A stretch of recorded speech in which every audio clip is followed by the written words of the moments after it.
السلام عليكم ورحمة الله. حلقة جديدة من برنامج راس براس. اليوم أنا بسوق السيارة الصينية الجديدة MG6 لأكون راس براس ضد مين يا حبيبي؟ أكيد ضدي أنا كريم اليوم بسيارة الكورية كيا سيراتو 2019 الجيل الرابع الجديد كليا، وركز لي على الجيل الرابع.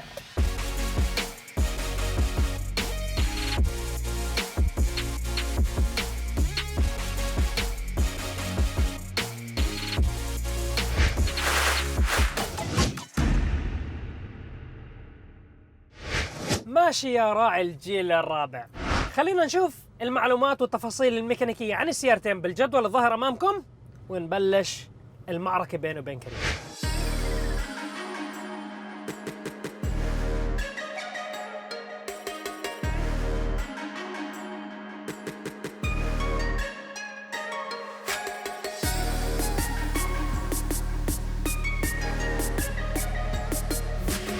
شو قصتك أنت صهيب مع السيارات الكورية؟ ليش هيك بحسك يعني بتتجنبها دائما أو ما بتحبها؟ يمكن ما بعرف، ولا راس براس جبت سيارة كورية.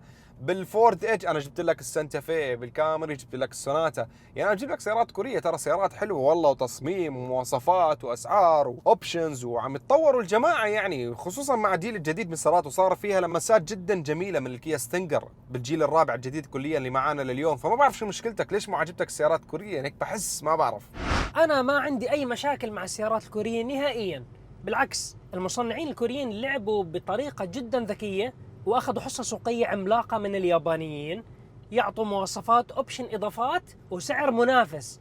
ولكن الكوريين بالآونة الأخيرة طلعوا عن هذه الخطة اللي بيمشوا عليها كانوا، فصراحة أسعارهم ترتفع وتزداد وصاروا تقريباً زي اليابانيين، وحتى يعني قربوا شوي على الألمان. فصراحة هذا توجه أنا بشوفه طلعوا عن الخطة تاعتهم. الصينيين حالياً شغالين على الخطة اللي مشوا عليها الكوريين لما ضربوا اليابانيين، اوبشن اضافات مواصفات محركات نشيطة ممتازة، اسعار مميزة وضمانات قوية. يعني اللي بيسمعك صهيب بيحكي انه السيارة قيمتها 200 ألف درهم. يا رجل يا رجل، ما في فرق السعر الكبير بين الكوري والصيني ترى، او حتى الياباني اغلى اكيد، بس انا بحكي على الكوري. والله ما في فرق سعر كبير عن سيارتك. بعدين انا عندي اوبشن، عندي مواصفات، عندي خبرة سنين صارت مو قليلة، تصميم جميل، داخلية ولا اروع. بتحب ابدا فيك بالمواصفات؟ عندي نظام نقطة عمياء بالسيارة قيمتها 57 ألف درهم بالفئة القياسية. عندي تبريد تدفئة مقاعد، عندي شاشة تعمل باللمس 8 إنش، عندي مقاعد كهربائية بالنسبة للسائق 10 وضعيات، عندي وضعيات قيادة كومفورت إيكو، عندي سبورت، فعندي شاشة وسطية نقية حلوة واضحة، عجلة قيادة مرتبة جلد، فرش داخلي أسود وأحمر، كروز كنترول. عندي أوبشن جميل جدا بالسيارة. هذا الشيء بس إنه يكون فيها سعر شوي يمكن حبتين زيادة عن سيارتك الصينية الام جي. اسمح لي كريم، الصينيين بالآونة الأخيرة بيصنعوا سيارات بجودة أنا بشوفها ممتازة، باخذوا من عدد من المصنعين سيارات، وهذا الاشي مو عيب، بالعكس هاي تحسين للجودة وبعطيك منتج أفضل. وأيضا أنت حكيت إنه السعر يعني مش فرق كبير. هاي الفئة من السيارات الأشخاص اللي بيبحثوا عنها كل درهم بيفرق معاه، بده أوبشن ومواصفات، وأنت كل الأوبشن والمواصفات اللي ذكرتهم يعني بدي أقول لك 90% من الأوبشن اللي حكيته موجود عندي بالسيارة. فتحة سقف، كراسي جلد، شاشة عملاقة، مكيف، هاي الأشياء كلها موجود عندي بالسيارة. وأيضا في لمسات من الكربون فايبر على السيارة من الداخل والخارج. أوكي هي قشور كربون فايبر، ولكن إنه أنا ماخذ لمسات إنه شوي رياضية أحس بالتميز. والسيارة عندي يعني فيها خاصية أوكي بحط سبورت، العدادات بصير لونهم أحمر، السيارة عليها شيفتنج بادلز، السيارة عليها جير بوكس 7 سرعات دبل كلتش، يعني معطيني كل الشعور الرياضي. وسيارتي بماكينة 1500 سي سي تيربو، أقوى من سيارتك بمراحل، أقوى من كل المحركات الموجودة على سيارتك، ولا أي محرك بسيارتك بنافس هاي السيارة، أقوى منه. وأيضا ميزة إنه السيارة تيربو، فلذلك هاي سيارة عائلية بامتياز. بطلع معي حمولي 5 أشخاص، يعني مثلا طلوع خفيف التيربو بفتح بتجاوب، عزم الدوران عالي، بتمشي السيارة. انت سيارتك على طلعة قوية محمل فل، صدقني راح تمشي يعني زي السلحفاة. انا ما بحكي شعور رياضي ولكن تفاعل مع البسوق. هلا شوف، من ناحية محركات أنا معاك، الام جي محركها أقوى والأرقام تثبت ذلك، حتى أرقام التسارع يعني أنت عندك تقريبا 7 ثواني، أنا عندي تقريبا 10 ثواني يا جماعة الخير التسارع. بس يعني أنا كسيارة تصميم جيل جديد، اعتمادية، صرفية بنزين، سيارة اقتصادية، بعدين تحكي فرق ال1000 ولا ما بعرف كم ال500، بس أنا عندي ضريبة يعني إني آخذ سيارة يعني تكون اغلى شوي، لانه هذه سياره كيا سيراتو جيل رابع اثبتت نفسها، فالسياره مرغوب عليها طلب. عندي نظام نقطه عمياء، عندي نظام تحذير من التصادمات الخلفيه، حتى شاص السياره الان صار اصلب من الجيل السابق ب 45%، حتى من ناحيه حموله خلفيه، مساحه تخزين انا عندي اكثر منك، انا عندي 502 لتر مقارنه ب 424 لتر في سيارتك الام جي 6. يا كريم اسمح لي، لما انت قلت على المساحات، اوكي الصندوق اللي عندك بالسيارة اكبر، ولكن شايف المقعد الخلفي الموجود بالام جي؟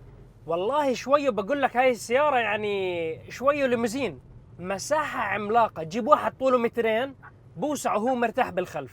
هاي اول شيء. ثاني شيء بالنسبة للتصميم الخارجي، انا بشوف الام جي بكل صراحة اجمل، معطي هيبة انه سيارة فخمة جدا. انا هيك رأيي. انا بقول لك الآراء الذوقية والشكلية خلينا يعني ما ندخل فيها بالتفاصيل، شو رأي الجمهور؟ لأنه هاي شغلة ذوقية. جمهورنا العزيز خبرونا أنتم بالتعليقات مين بتشوفوا أجمل بالشكل، الكيا ولا الام جي المعي؟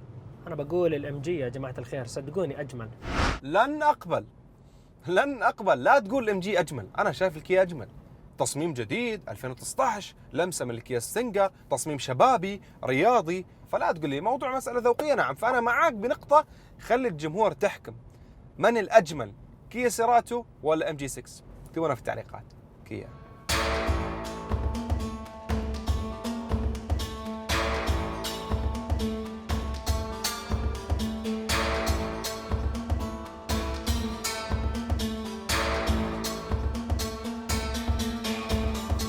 سعر الام جي 6 ببلش من 64 ألف درهم، وبطلع نسخة الفول اوبشن المعي حاليا سعرها بيكون 73 ألف درهم.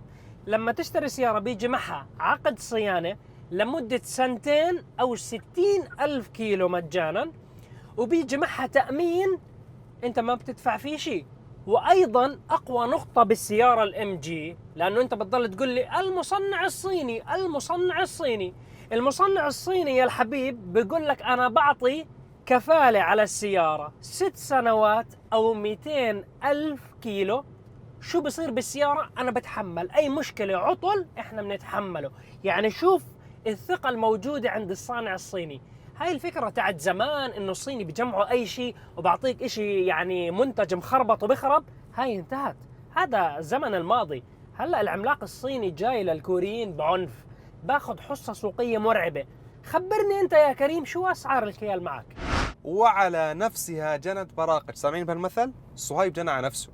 النسخة القياسية قلت لي من سيارتك حق 64 ألف درهم، حطوا خطين تحت 64 ألف درهم، وأنا عارف السيارة حق 64 تجي بدون جلد وبدون فتحة والشاشة أصغر، بدون أبل كار بلاي، يعني فاضية أوبشن، جنوط أصغر. على إيش جاي السيارة ب 64 ألف درهم واثنين إيرباج؟ يعني ليش 64 ألف درهم؟ بالمقابل يا صهيب أنا كيا سيراتو النسخة الابتدائية حقها 57 ألف درهم، يلي من شوي كنت بتقول انه بده يشتري سياره بده يحسبها على ال1000، فانا عندي السيراتو النسخه القياسيه تبدا من 57 ألف درهم، وعادي بتكون جنوط اقل حجما وبتكون مقاعد قماشيه بدون فتحه وما عندي مشكله، ولكن سعرها ارخص. فاللي ما بيبحث عن اوبشن ومواصفات راح يختار الكيا سيراتو، ما راح ياخذ الام جي 6 لانه ارخص بفرق تقريب 7000 درهم او 8000 درهم فرق. وبالنسبه للضمان، ما الضمان يعني عامل لي فيه الضمان 6 سنين و200 ألف، حسسني الكوري ما عليه ضمان، ما عليها السياره 5 سنين او 150 ألف كيلو عادي ترى. بس انا معك من ناحيه السيرفيس كونتراكت، هذا الشيء يختلف من وكيل لوكيل. فرق السعر بين السيارتين في عامل أساسي جدا مهم، اللي هو القلب النابض تاع السيارة. سيارتك محركها جدا ضعيف، يعني سيارتك صدقا وانا دايس فل بدي افتح الشباك وانزل اجدف، مستحيل الضعف الموجود فيها. فهذا المحرك الموجود على سيارة الام جي جدا نشيط ممتاز. انت بتضحي بالاوبشن والمواصفات ولكن بتاخذ سياره فيها روح. انت طالع مع عيلتك دايس ماشي، ما بقول لك سياره رياضيه صاروخ، ولكن السياره ماشيه. انت سيارتك ضعيفه جدا، معك حموله، بتشغل مكيف، السياره خلاص بتوقف ما بتمشي، مستحيل الضعف. محركات جدا ضعيفه، محركات بدائيه الموجوده عندك بالسياره يا كريم. فيعني هذا الفرق لوحده بيعمل تاثير مرعب. انا اسمح لي يعني صراحه، هذا المحرك اللي عندك انا مستحيل اشتري السياره اللي معك، مستحيل. نقطه على سطر، انتهى الموضوع. اللي بيسمعك تتكلم عن المحرك بتتكلم انت عن سياره كابرس 1000 حصان. يعني الموضوع حبيبي يعني بالاخر سيارات هاي مو بحاجه لمحركات طياره عشان تمشي فيها. انا شايف المحرك يفي بالغرض. مو عجبك 1600 سي سي، في عندك محرك 2000 سي سي. انا مو داخل سباقات، عندي ال 2000 سي سي 152 حصان حلوين كسياره استخدام يومي اقتصاديه بالاستهلاك البنزين. يعني انا مو عايش ببلد طالع نازل. حسسني احنا عايشين بجبال مش عارف شو اسمه، جبال الهملايا. فالموضوع صراحة يعني مو هالدرجة اني ادفع 7000 درهم زيادة بالنسخة القياسية عشان اخذ سيارة تيربو. وبالاخير انا عندي ماكينة التيربو، اذا في انا عايش في مكان والله ما عندي بنزين هاي اوكتان ما راح يعطيني هاي القوة اللي انت بتحكي عنها، راح يكون في سيفتي مود عشان ما يعطيك القوة الكاملة. فانا هذه السيارة اللي معي 1600 سي سي او 2000 سي سي فيني احط فيها اي نوع بنزين عادي تمشي. اما انت بدك تضطر انك تدفع بنزين عالي الاوكتان، تدفع فلوس زيادة عشان تطلع القوة اللي بتحكي عنها يا صهيب. فأنا هون بوفر فلوسي، ماني بحاجة للقوة عشان أمشي السيارة على التيربو. كريم اسمح لي، في مقولة بتقول لك الحياة قصيرة مشان تسوق سيارة مملة. فيعني حتى لو شريت سيارة بفئة صغيرة ولكن تسوق محرك ممل، يعني والله حرام. تشتري سيارة بتكون مبسوط عليها، بعد شهر بتحكي يا الله غلطة حياتي، هذا المحرك دمار شامل مش قوي، ما بمشي السيارة. المتعة صفر صفر، ما في متعة نهائيا. ومحرك ال 1.5 تاع الام جي اقوى من المحرك تاع ال 2000 سي سي الموجود عندك بالكيا. وقصة الجودة تاعت البترول والاوكتان وهذا المواضيع، يعني الدنيا تغيرت، الكواليتي تاع البترول بكل المحطات والرقابات الموجودة بالدول، يعني خلص اتغير الموضوع. وايضا مشان ننهي الجدال، التيربو تاع الام جي ما بيفتح بوست 1 بار و2 بار، بيفتح بوست صغير على قده لانه تيربو صغير. فيعني ما راح يكون عندك مشكلة الا اذا بتحط بترول جدا سيء، اذا بتحط ديزل بسيارة بنزين فهاي الكارثة.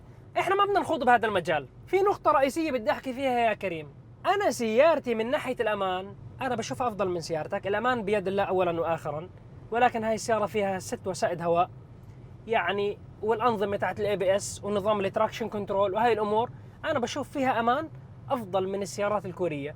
دقيقة صايب، أنت عم تحكي لي 6 وسائد هوائية. طب ما أنا سيارة كيا سيراتو اصلا تتوفر ب6 وسائد هوائيه، بس انا عم بحكي على الوكيل المحلي ما بوفرها ب6 وسائد هوائيه. بس سياره باي سوق عادي تشوفها بالسوق السعودي، الكويتي، في الاردن، في سوريا، ما بعرف اي مكان بتروح فيها سياره في مصر ممكن نسخه فل اوبشن تتوفر ب6 وسائد هوائيه. انا اللي معي فيها 2 ايرباج ولكن هي موجوده ب6 وسائد هوائيه. فلا تقول سيارتك اكثر امانا. اي بي اس موجود عندي، ستابيليتي كنترول موجود عندي، هيل ستارت اسيستنت يعني السياره بتساعد انه ما بتتحى لورا او ما بترجع لورا في حال كنت على واقف على طلوع.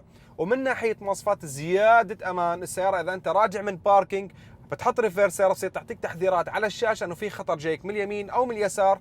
فبكل صراحه ما بتقدر تحكم او تجزم انه الام جي 6 اللي معك اكثر امانا من كيا سيراتو بعد كل شيء قلت لك اياه بكل صراحه يا صهيب. طيب يا كريم، موضوع راس براس، انا عارف انه موضوع جدالي ويعني يتطلب انه احنا نحدد شو السياره الافضل، لانه حكينا ببدايه هذا الموسم الجديد ما في حلقه الا فيها منتصر، فبدنا نقعد انا وياك ونحدد مين الفايز بين هدول السيارتين. بس بدي اقول لك جمله صغيره، بس انت حكيت من الاوبشن والاضافات الموجوده عندك بالامان، نظام المساعده على طلوع المرتفعات. يعني جماعه كيا شو بتهيأ لهم؟ هاي السياره تاعتك يا دوب تطلع طلعه، مشان تقول لي نظام مشان ما تدحل اذا ما فيها باور تطلع لفوق. يعني اسمح لي، مرات في شركات بحطوا اوبشن غريب من نوعه صراحه. حلوه منك حلوه منك صايب.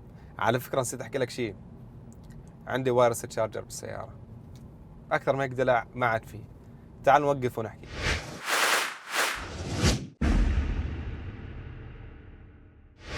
المعركه قويه، انا بحكي لك. عندي تنوع محركات، عندي ال 1600 سي سي، عندي ماكينه ال 2.0 ال 2000 سي سي، وعندي ماكينه الديزل. وبالنسبه لمكان التيربو انت عم تحكي انه ما فيها تيربو، بحكي لك بالجيل السابق بس مو على السيراتو، على الالنترا مجموعه كيا وهيونداي قدموا ماكينه التيربو نسخه السبورت. انا سبق وجربتها كانت قويه، بس شافوا انه مثلا ما عليهم طلب هاي الفئات، فشافوا الطلب عم يجي على محركات تنفس طبيعي لناس مبسوطه بقوتها مبسوطه بادائها. بس انت عندك فقط محرك وحيد تيربو تشارج، فانت حصرت العميل انه فقط هذا الخيار محركات. طب يا اخي فرض انا ما بدي تيربو، في ناس الى الان عندها فكره انه انا ما بوثق في التيربو، فكيا هيونداي عندهم خيارات. فانا معك اقوى نعم، ولكن هذه فيها مواصفات اجمل بكل صراحه، وفرق السعر مو كبير. راس براس كريم، ما منفوز سياره على سياره، بس باختلاف الاوبشن والاضافات. انا بقول لك الكيا فيها اوبشن اكثر من الام جي، ولكن المحرك التيربو الموجود على السياره نشيط، حجمه صغير. المحركات التيربو بتخفف من الانبعاثات، بنفس الوقت بتوفر بترول. هلا في ناس راح يقول لك ليش حطوا جير دبل كلتش على سياره يعني مش ادائها جبار؟ صحيح. حطوا لك جير بوكس جدا ممتاز، يعيش، تستخدمه، تنبسط فيه، يكون سلس بين الغيارات، سريع جدا، ما يخضخضك وانت ماشي. سيارة عملية. المساحات جوا المقصورة عملاقة، بالذات الصف الخلفي، يعني صراحة مساحات عملاقة. أنا اوكي معك. انت عندك بالصندوق فرق 100 لتر هيك شيء، ولكن المساحة داخل المقصورة بتفرق كثير. انا بطلع مع عيلتي، الجميع مرتاح، ما عندهم مشاكل. الاسعار الام جي ارخص بشوي، لها افضلية. الكيا يعني ليش ما بس جابوا كمان- محركات التيربو؟ بس كمان صهيب، يمكن انا بحكي لك شغله، انت النسخه القياسيه في فرق 7000 درهم، فكيا عم تراعي انه في ناس او شركات ممكن تاخذ كميه كبيره من السيارات، بهمهم موضوع انه السياره يكون سعرها ابتدائي رخيص. بس احنا لجمهور عرب جي تي احنا بنخاطب الاشخاص الفرديين. انا ما بخاطب شركه بدها تشتري 200 300 سياره. انا بحكي مع واحد بيشتري سياره بده يستمتع فيها، بده يطلع مع عائلته. والله المحرك هل بمشي؟ جيد، ممتاز، اقتصادي، بتطلع مع عائلتك، السياره ماشيه، مش بتشغل مكيف اقوى شيء، طالع طلوع صغير، معك حموله، السياره راح تتعب. والله صراحه انا مستعد اضحي بشويه اوبشن مقابل انه استمتع شوي وتكون السياره ماشيه. محصله. السيارة بتوصل ل 140 بتغلبك والله يعني مسافة خيالية اللي تمشيها. فيعني كمحصلة بكل صراحة الام جي هي نجمه اليوم. نجمة اليوم بكل صراحة. أنا بشوف عم يشيل هاي لك اياها أفضل هالمرة. للأشخاص. عم يشيل لك اياها بشان المحرك والمساحه المقاعد الخلفيه. تفضل. والأوبشنات دير بالك يا ترى مليانة أوبشن. ها والله مليان مليان أوبشن. بس الاوبشن مقارنه في الكيا والشكل الجميل للكيا المستمد من السنجر خيالي. الجيل الرابع مش عارفين يساووا محرك ينعش الفؤاد عندهم شوي. المحرك، والله عندهم، والله عندهم، ما حطوا، بس ما في طلب عليه. ما حطوه خلي يا لك حبيبي. المحرك المطلوب. تشغيل من خلال الزر. عندنا تشغيل خلال الزر. يعني انت جايب نفس اللون تاع السياره تاعتي ولابس نفس التيشيرت تاعي. شايف؟ هلا الجمهور بقول لك هدول بلبقوا مع بعض. انه القدر. قدر يا جماعه. يا اخي والله الكيا احلى. شوف شكله طر.